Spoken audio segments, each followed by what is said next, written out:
কাঁদছো কেন? হাবিব তো এখনো বেঁচে আছে, ও তো মারা যায়নি। মারা যাওয়ার আগেই এত কান্নাকাটি করে ভাসিয়ে ফেললে তো হবে। যা, তুই তো আমার ব্যবসার দিকে তাকাবি না। আকরাম, আকরাম!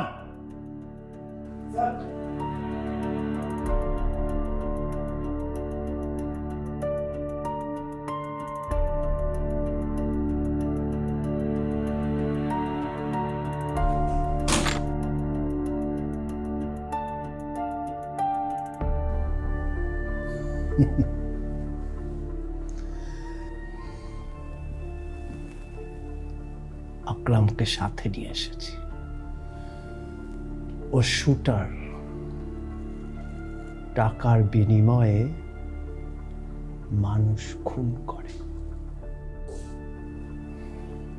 আজকে যদি তুই আমার সাথে না যাস, তাহলে তোর জন্য আমার বাড়ির দরজা চিরদিনের জন্য বন্ধ। তুই তো আমার মেয়ে, তোকে তো আমি কিছু করতে পারবো না। আমি জানি তোকে মরার ভয় দেখালেও তুই হাবিবকে ছাড়বি না, কিন্তু আমি জানি কিভাবে ছাড়াতে হয়।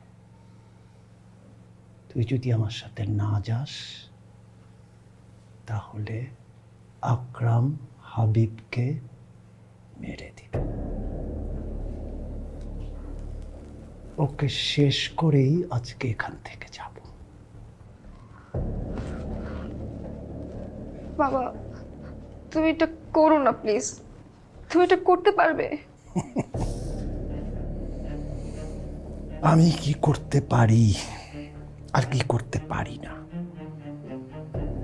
সেটা তুমি অনেক ভালো জানো, তাই না? আমার ব্যবসার কারণে কত মানুষকে আমি পৃথিবী থেকে উপরে উঠিয়ে দিয়েছি। ওই ছেলের জন্য আমার ব্যবসার ক্ষতি হলে আমি ওকে ছেড়ে দেব? আমি আমার ব্যবসাকে সবচেয়ে বেশি ভালোবাসি, সবচেয়ে বেশি।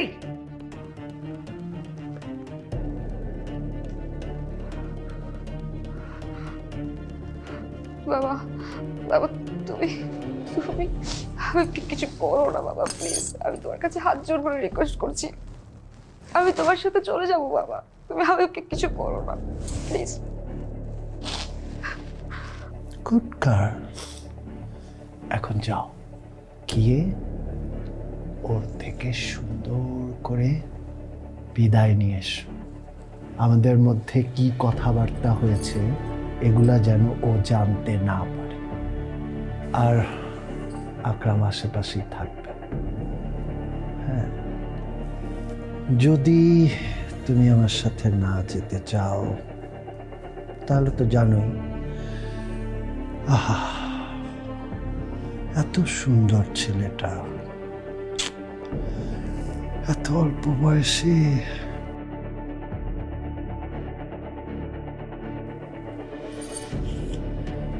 কাঁদছো কেন?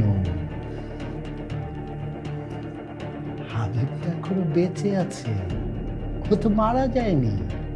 মারা যাওয়ার আগেই এত কান্নাকাটি করে ভাসিয়ে ফেললে তো হবে।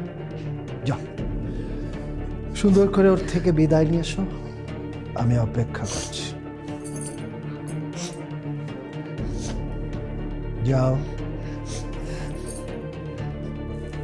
ওই বোকা ছেলেটার কাছ থেকে বিদায় নিয়ে এসো।